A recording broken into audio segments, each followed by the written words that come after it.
These two little eyes are staring right at you. These ones look sleepy. And yes, you can build this too. Using this dual display from Waveshare, this project is actually very simple to make.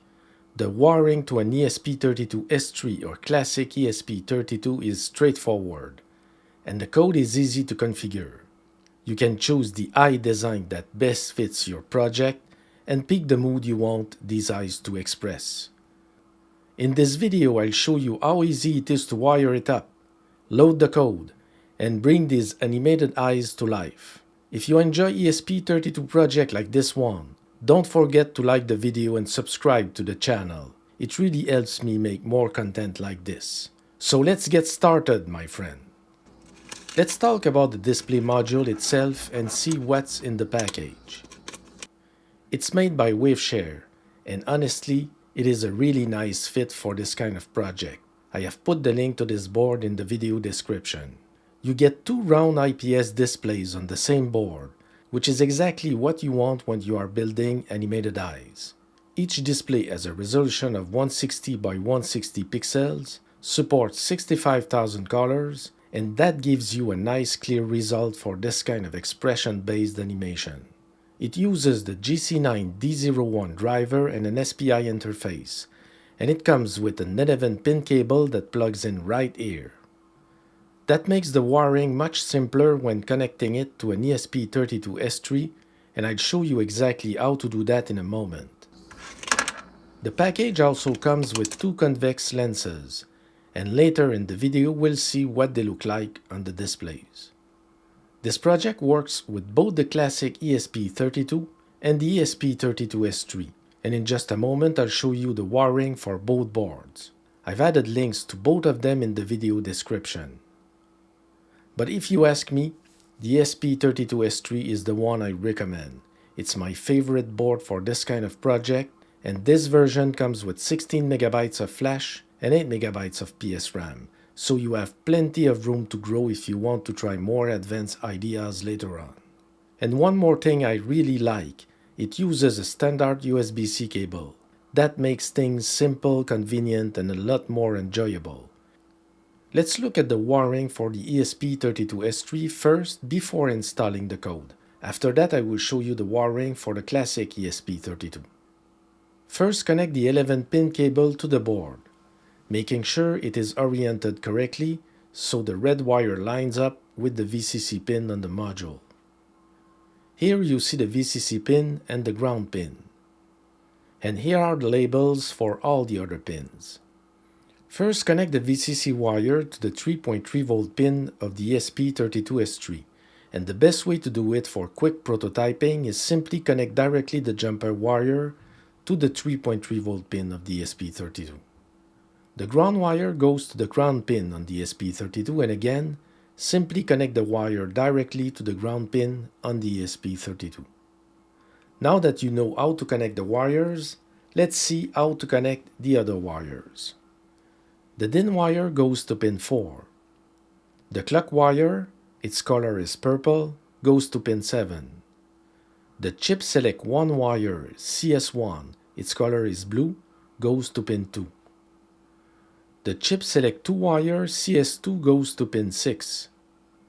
The DC wire goes to pin 9. The reset 2 wires go to pin 5. The reset 1 wire goes to pin 8. The backlight 1 wire goes to pin 1.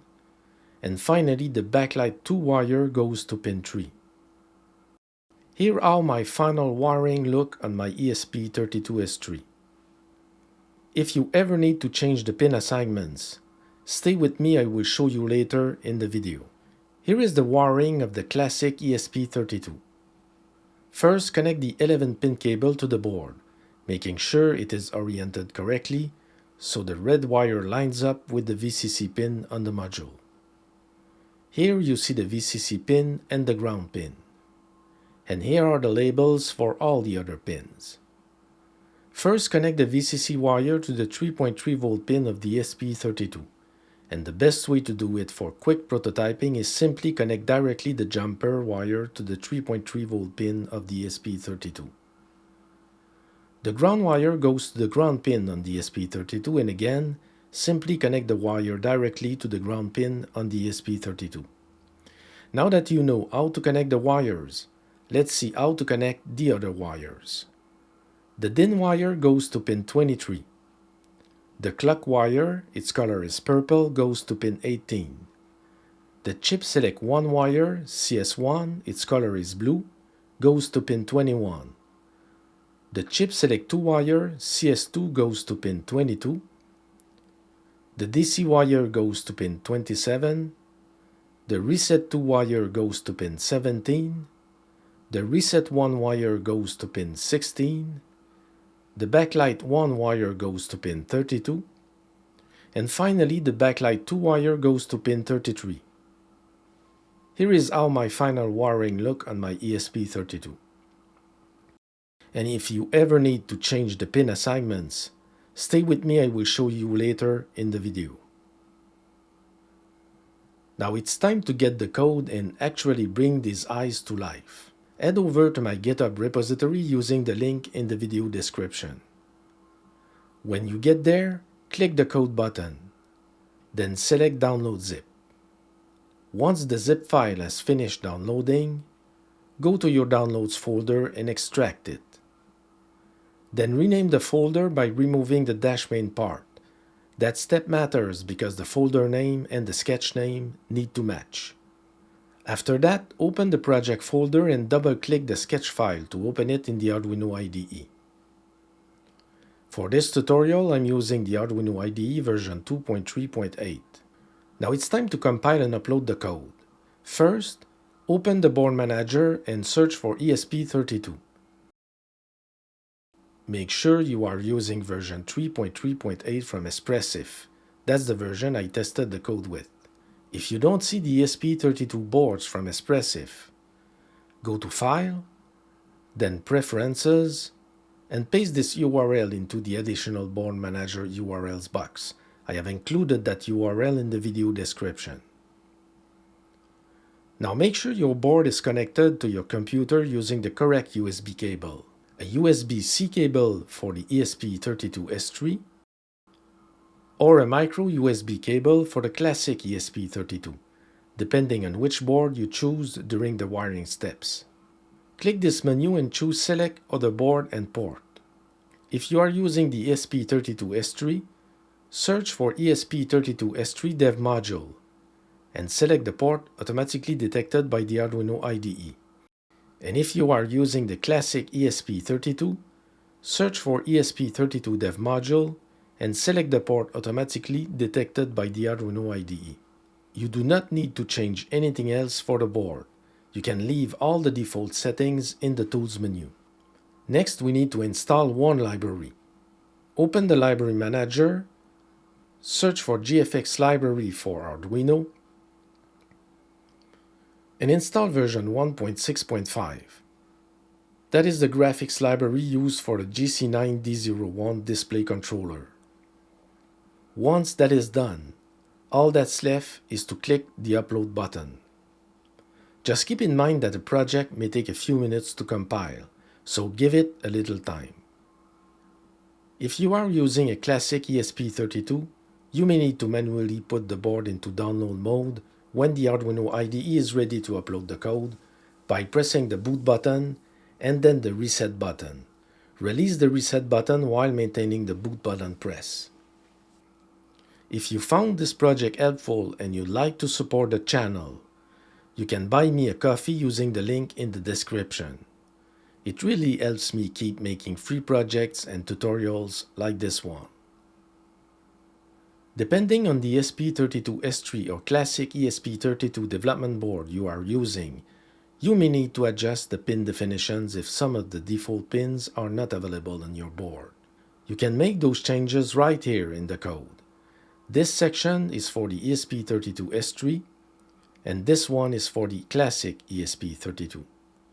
Just be careful when changing these values, and make sure to check the specifications from your board manufacturer so you choose pins that are available and safe to use. You can also change both the look of the eyes and their mood directly in the code. Here you'll find all the eyes styles included in the original Waveshare demo. I also created larger versions of each one, so they feel the screens much better. If you want to try a different eye style, just uncomment one line in this section. For example, let's switch to the full screen dragon eyes and upload the code. You can also change the mood by uncommenting one line in this section. Let's try the scared mood. After that, just click the upload button and the new eyes will appear on the displays. Now let's try the lenses that came with the package and see what kind of effect they create. And I'm not sure whether they make the eyes look more realistic or not. So let me know what you think in the comments below. So this turns out to be a really fun project. It is simple to wire, easy to configure, and it gives you a great result without a lot of effort.